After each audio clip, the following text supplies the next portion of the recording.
Medit naman. So, we're back. So, Podcast ng peg. alright. So, yeah. Can you just share to us what are your highlights for the year 2023? Top. Go. Ikaw muna. Of course, we are, Salit-salitan tayo. okay. Of course, we are so thankful for God, for He's so faithful for the entire year. So, the first highlight is,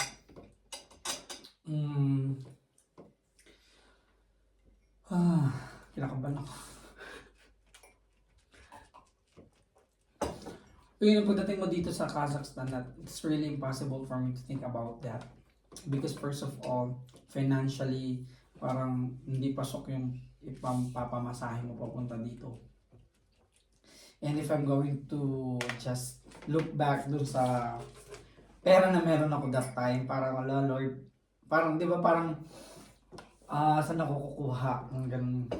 Hindi yung mga promises din nila na nahawakan mo. Yung promises ng mga tao. Si ano, di ba? Na siya bahala sa pamasahe ko. Sino? Madam. Kasi that time, by the way, no, nag-resign kasi ako from my previous company. So, I just moved to another school. And wala naman na yun, hindi ko na pinahawakan kasi wala na ako sa company niya. So, yun nga, ang highlight ko dun is yung how God provided us. Without help of others. Without help? Siyempre, with the help of others. May gagamitin naman talaga yung instrumento si Lord. Hindi, with the... Okay. I mean, for example, just what Hindi, I have. yung pinaka tinitignan natin na makakatulong sa atin. Diba? Which is nga si Madam. Wala nga ako noon. Nag-resign na nga ako doon. Hindi ko siya tinitignan. Ako kasi tinignan ko siya. Hindi ko siya At tinignan. first. Kasi unang-una, nung nag-resign ako, syempre, wala na siya sa list ko. Kasi it was like, we're planning you to be here in January. That's the first target. January 15 because we're gonna have our first year anniversary, wedding anniversary. But since I resigned last October 2022, so wala na ang option dun si Madam.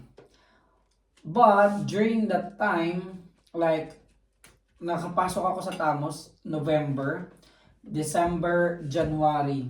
January I asked cash advance to my company para ma-provide dun sa pamasahe mo. Which is really, it's impossible kasi unang-una probationary pa lang ako noon. Hindi pa nga nakaka 2 months and a half lang pa lang ako noon. Tapos parang magka-cash advance ako. Parang pero alam naman nila what was the reason why I'm going to ask for cash advance, and that's for you. And yung provision ni Lord is very accurate naman and very timely. Although it's not a full, it's a half salary, a half month salary lang, malaking tulong na yun. Kasi yung half, parang baka malaman nila yung sahod natin. So kasi yung half pa lang na yun, talagang okay na siyang pampamasahe mo papunta dito. So, ayun siya. And to think na, of course, with faith and confidence, alam ko makakapasok ka sa Tamos. Pero bago ka dumating dito, na-occupied na yung position, which is si Martin nga yung nakapasok. Kasi nga nag-email nga si Miss Luisa. Na meron na. O tapos, biglang pagpasok mo dito, pagdating mo dito ng February, nag-resign naman si John, which is very timely talaga. All things work together for good. And then yun, nakapasok ka nga. Napaka-exact lang. Highlights siya kasi unang-una God provided. Hindi lang sa finances but also for the position that you have already in Tamos. The second thing about that is yung prayer ko na pagdating mo dito, I want you to be relaxed first for like 2 to 3 weeks bago ka mag-work. And it's very, very It's granted. Granted talaga. It's like, you stay at home like for 2 weeks and then the 3rd week ba? Or ika-4th week mo. Kasi, First week pa lang, di ba, nag-undergo na ako ng Oh, yun. interview. Then, sabi, after 2 weeks na ako bumalik. so yun. It's very, answered prayer. Next is, Me first. sige, you. First. Top Me, 5. me first. Me first. Hindi. Me first. Una. Ano? Next one is me. Ah, I'm next. I'm next. What's Top your first five. highlight? Huwag naman top 5 ng top 5. di First top nga five. muna. Sige. Sige. Sige. Yun, yung... Hindi ko alam kung malungkot ba to. Siyempre, nandun yung lungkot, nandun din yung happiness. Kasi Happy Cake, sponsored by. By me. Mm. Yung yung pagpa-process ng mga documents, yung pag-resign ko sa DepEd, di ba? Na hindi ko talaga maisip na magagawa ko.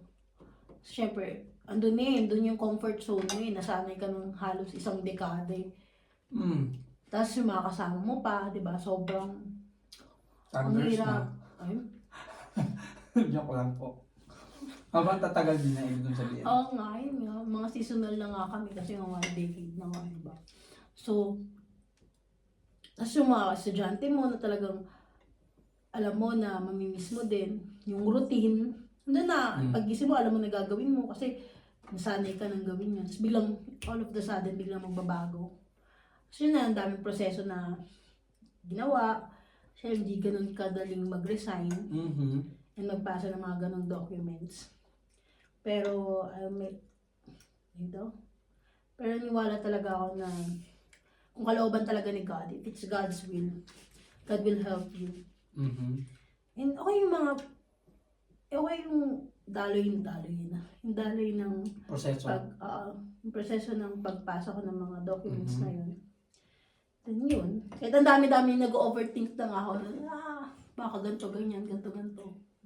Pero, bilis lang yung proseso. So, with the help of, syempre, ng mga aking mga kaibigan, with the help of mga staff, mga personnel. Yeah. Kaya ayun, ang bilis na tatakan. And my last day is, di ko makakalimutan yun, my last day is, my last day was, Edit ko naman. my last day was January 31. Diba kasi iniisip ko pa, ayoko na wala akong perang madadala or hindi ko magagamit yung mga service credits ko. So almost a month yun So ayun, nagamit ko siya. So isang buwan akong naglalakad ng mga papeles pero with pay pa din ako kasi yung mga halos ang dekada kong mga national service credit, nagamit ko pa rin siya. So talagang God's favor. Yeah. So that's my first highlight of the year. And you? Second? Second highlight is, yun nga, we're working together in one company. Yung magkasama tayo sa isang bahay na paulit-ulit po kami nagpapalipat-lipat. Masaya siya. Masaya siya kasi although alam mo The yan, same company but we are not same school. Campus. Location of Branch. the So ayun.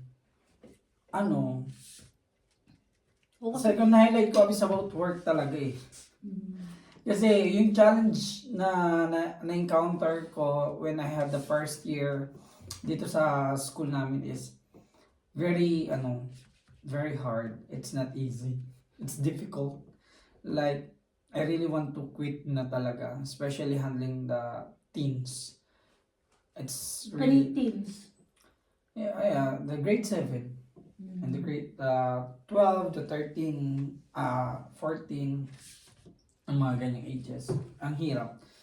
So, may second highlights, grabe lang si God magbigay ng strength at saka ng new hope for the second year of contract in this school, and nangyari yun nga yun noong August. When I had my second contract in our school. sobrang nakaka-bless lang kasi kung ano yung mga hirap na pinagdaanan ko nung first year contract ko, parang ano siya, naging kabaliktaran siya, naging sobrang smooth. And syempre, hindi naman siya perfect, mayroon pa rin mga challenges, pero compare naman nung last year, sobrang nangangapa ako, sobrang parang ang hirap-hirap na parang ayoko na, gusto ko na sumuko. God just showed me His mercy and grace and the strength na binigay niya sa akin. Sobrang totoo yung sinabi niya, no, na He will never just give you a challenge beyond your measure. Na hindi niya Beyond your ability. ha? Beyond your ability. Beyond your ability. And Yun. strength. So kaya ayun yung second highlight ko. Ako yung second highlight ko is yung, syempre, yun na, yung punta ko na sa airport to travel alone, diba? Pagpunta sa dayuhang bansa na mag-isa. Tapos yung naririnig-rinig mo na madaming problema sa immigration. Diba? Sobrang, Daming oo. Kasi, offload. overload. Offload? Offload.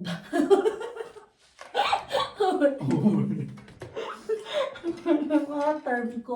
Overload ng sasakyan. Hindi, Kaya cancel. Hindi, overload kasi di ba nga puro kami overload. Sa DepEd overload. Oo.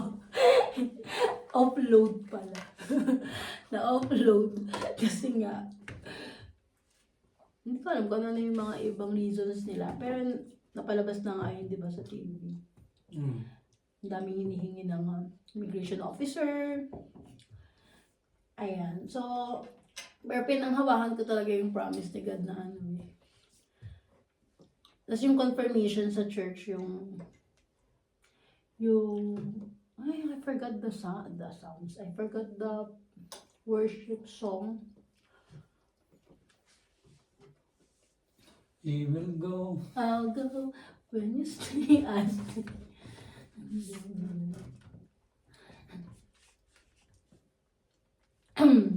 Tapos, Parang feeling ko ang ingay ko kumain. ano siya? Yung nakakatuwa din yung kwento ko nga yung pagpasok ko pa lang dun sa immigration area. Na hindi ko alam na yun na pala yun. Akala ko typical na ano lang, tatanong or saan pupunta, anong reason, ganyan. Wala yung kaba. Tapos yun, tinanong na ako, ganyan, tapos nagot ko naman. Sa'yo ko nga mag-compromise. Tapos, In short, nakalusot ka. in short, to make the long story short, yun, nakalusot nga ako, na hindi ko alam na yun na pala yun. Diba? Tapos, ito yung nakakatawa kasi, tinanong ko yung katabi ko. Sabi ko, saan po ba yung immigration officer? Yung sinasabi po nila na maraming tanong, ganyan-ganyan. Sabi niya, ayun, nadaanan mo na. Diba? So, ang saya lang. Knowing na ang dami mo naririnig na Oo, mga knowing balita. na akala. Kasi iniisip ko, syempre first time ko pumunta sa airport, first time ko dumaan sa ganung process. Kasi hindi naman yata pinapakita sa ano, di ba? Sa mga news, sa news yung paano yung process ng ano, yung area mismo. Kasi iniisip ko, pupunta tayo sa room, tapos kakausapin ka, ganyan. Interrogate ka. Oo, yung parang ganun. Actually, ayun na yung gagawin sa'yo kapag na-offload ka na. Pagka may nakita silang something sa'yo na parang Ayun yung nasa hindi isip ko. nagtutugma dun sa Kaya- papeles mo. Kaya akala ko, hindi pa yun. Pero yun na pala. Tapos after nun, doon na, sakay na ako ng plane. Kasama ko na yung mga Koreans. So, syempre, ako pupunta muna ng Korea. Then, here. That's my second highlight. My third highlight is, hanggang third lang tayo, ang haba kasi. 14 minutes na siya. Sabi ko, 1 minute lang. Ano sa YouTube mo lagay? Yun siya. Third highlights. Narinig kaya yung boses ko dyan. Third highlight is Kasi lakas ang boses mo eh. Malakas ang boses mo. Malakas yung boses mo. Hindi mo na napapansin kasi malakas ang boses mo. Okay. Yun nga, yung third highlight ko ay,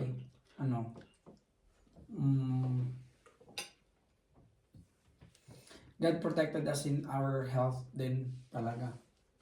Although people don't know what we just went through, especially during the summertime, when we had this kind of ill na parang ano ba yun, parang biglang naglabasan siya, no?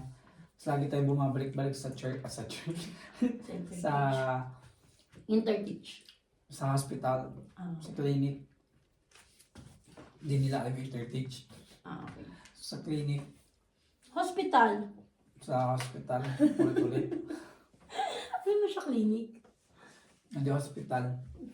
Na I found out na naiyak ako, tarot. I just found out that I had a migraine. And after nung pinagdaanan ko yung migraine, the next was the doctor found out na meron akong pneumonia, tapos at the same time meron kang bronchitis, 'di ba? So nag-under ako ng UV fusion, IV fusion. And then while having that, the last day ng IB. ng session ko for the IV fusion,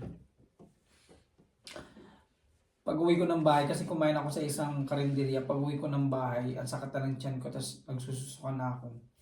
As yun pala, meron akong acid reflux. I mean, kinain ko kasi yung clove na masyadong ma-oily. At hindi kong inuyang mabuti yung pagkain. So sabi sa akin ng doktor, bawal na ako sa masyadong ma-oil at saka sa maanghang. So, just to lessen the trigger of the acid reflux. Kasi yun, basta ang daming nangyari. And yun, yung lately lang, yung mga pagkakasakit na, ako nga pagkakasakit ng konting-konting ubo, sipon, ganyan. Yung lagi First kang... time mo maswero? Ay, hindi pala maswero. First time ko madala sa ambulansya. Pero yung swero, pati hindi. Hindi. Dito? Wala man ako dito. Wala ka ba? Wala ba? Wala. Ba't mo gusto ko magkaroon ng ganun dito? Ay, wag. Wala. Dito lang. IV fusion nga lang eh. So, yun lang. Hindi, nalagyan ka, nung nasa dinala ka sa hospital, sa ambulance, lagay ka ba dito? Hindi nga. Huwag mo na ipilit. Wala yun. Pala pong oxygen lang pala yun. Kaya mo. So, ayun na nga. Yun. God just, remind us. Actually, God reminded us about our taking care of our health. Especially yung mga pagpupuyat, ganyan. And Muyat pa more! we're not getting younger anymore. So, that's why we have to take good care of our health.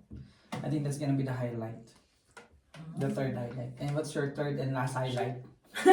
Last? Ang haba na kasi. Dami pa eh. Sige na nga. Yung syempre, yung makasama kita sa isang company, diba? Even though na pinag-pray talaga natin na hindi tayo magkasama sa school. Pero still, pa rin yung connection. Kasi, we have a same boss. Diba? We have a same routine. We have a same Both. Yeah, and syempre yung promotion, kasi talagang nakikita ko tong promotion, not only syempre dun sa Finances. yung income, pero ang daming adjustment, kasi una syempre, we need to speak English. Yeah, we need to, yeah. Na alam mo, di ba, na, ayun nga. And also, yung magtuturo ka ng math, which is, I love math. Wow. Oo, I love math. Diba nga, sabi ko nga math. sa'yo. Pero yung science kasi syempre isa din yun. John Jagger. And yung pinayagan ako na magturo sa grade level na gusto ko, that's my ultimate prayer talaga nun. Talagang pinagbigyan ni God. Diba? Kahit ang dami kong na-experience nung last term, kasi syempre pumasok na ako ng third quarter or third term, kaya hindi ko na-build yung relationship sa mga estudyante kasi nga talagang ang laki ng impact nung First teacher nila. former teacher nila. So, syempre, 1 quarter na lang ako pumasok. Pero andun pa din na ang daming challenges, pero hindi ko na, syempre, gano'n naman talaga sa umpisa, di ba? Hindi mo pwedeng instant, gano'n agad. You're about to give up na din ba? Oo naman, di ba? Umiyak na siya. Ay, grabe naman. Hindi ako mukhang teacher. Charot. Hindi ko ramdam na teacher ako.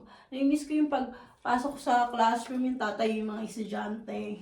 And they will say, magandang umaga po, ganyan. Doon hindi eh. Parang ikaw pa magkokoman sa kanila na batiin ka. Kasi parang hindi mo nakita yung routine din. Diba? Yung ganun. Siyempre, hindi nga ikaw yung nag-handle sa kanila, kaya walang relationship. Walang na-build. Then, yun. Ito na. First term ng new school year, which is 2023-2024. Sobrang grabe. Grabe lang, sir. Kasi, yung mga iniisip ko na gagawin ko, nagagawa ko na siya. Kasi syempre ako na yung nagsimula. Nag-build ka na ng ng method mo, ng mga strategies mo. And masasabi mo na ay ma-teacher na talaga sa mga to. Yun. Sobrang ramdam ko yung love ng mga estudyante ko sa akin. Now. And syempre yung hindi na ganun ka pressure. Hindi na rin, hawak mo na oras mo, parang ganyan. Hindi na rin ganun kadaming mga paperworks, kasi more on teaching talaga. Pero doon pa din na kailangan mo din ibigay yung lahat ng effort mo. Kasi syempre, ayoko naman na, alam mo yun, iputyo-putyo din. Kasi talagang gusto ko rin na maging blessing sa company namin. Naibigay pa din yung best, katulad ng ginawa ko. Kasi syempre, to be honest naman, naibigay ko naman siguro yung 101% ko sa DepEd. So, I'm praying din na maibigay ko din yung commitment, yung passion, yung hardworking, charot, sa company natin. Yeah, lalo na, ramdam ko talaga na-appreciate ako. Yun eh. Lalo na yung, na-appreciate ako ng aming mga bosses. Ng mga boss. Ng mga boss. Yes, ng aming mga coordinators. Siguro, I would say... And also I mga will agree on colleagues, that. sobra. What? I will also agree to that. Like, when I had my first year contract in this school, sobrang challenge because I entered for the second term. So, the same as you, as what I had felt, right? That moment na parang they don't love me because they have started with the other teacher. Students eh, di ba? Other teacher. Tas, you will just feel like they miss the former teacher, of course, given na yun.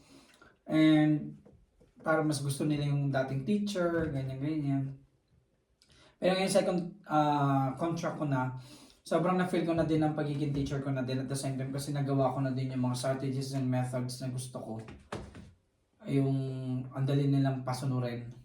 Kasi you have the command. At kasi ikaw yung nag-start. Saka may ikaw yung routine na kasi. nag-establish. Ayun. Yes, established. Yeah, actually marami pa po kaming highlights but those are just the 3 highlights that we just want to share with you guys. And I hope that The adjustment, the challenges, the trials, the blessings, and the favor of God. Favors. Yeah, we just share it to you guys so you will just feel like you're also a blessing to whatever the circumstances that we're facing right now, and you will just feel na hindi ka nag-iisa. Kasama mo.